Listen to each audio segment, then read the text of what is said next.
naalala mo ako, nagkasabay tayo dito the other day. Di ba mami nakabunggo sa'yo, tapos nalaglag mga gamit mo, swerte mo ako nakapulot niyan. So ito, di ba? Salamat. Swerte ko rin kasi nakita kita ulit.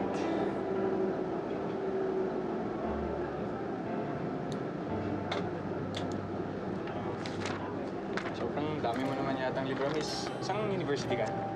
Eh, ano bang pakialam mo kung saan ako nag-aaral? Sunod mo naman. Fourth year ako sa UST, graduating. Ikaw? Ako din, fourth year.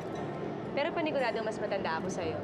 Kaya hindi tayo tanong. Hindi ko naman tinatanong yung edad mo eh. Gusto ko lang Bakit ba ang kulit mo?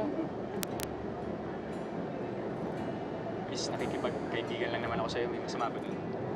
Ah, okay. Nakikipagkaibigan ka. Konting usap, pa-cute, tapos kukunin mo yung number ko. Tapos siligawan mo ako, ganun ba?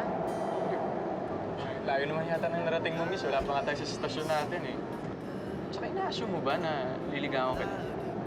Pare-parehas naman kayong mga lalaki. Isa lang ang gusto niya sa babae.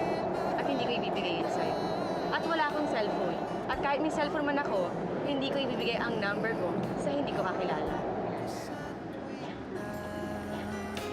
Maaari bang ikaw na ang aking makasama? Sana'y ikaw na ang aking pag-ibig. Ikaw na sa bawat saglit. Ang lagi ay kapiling ko. Kahit sa panaginip, pag-ibig na inaalay sa'yo. Sana na may pagbigyan mo. Napapalit naman. Thank you po. Salamat. Ate, kunin niyo na po yan. Bibiling ko lang to sa halagang 150. Ate, lugi naman po ako. 500 po yan eh.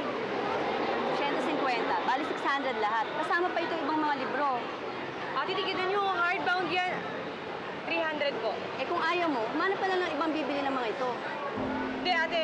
200 po. Okay na po ako. Bigay mo naman pala, 150 lang, ha?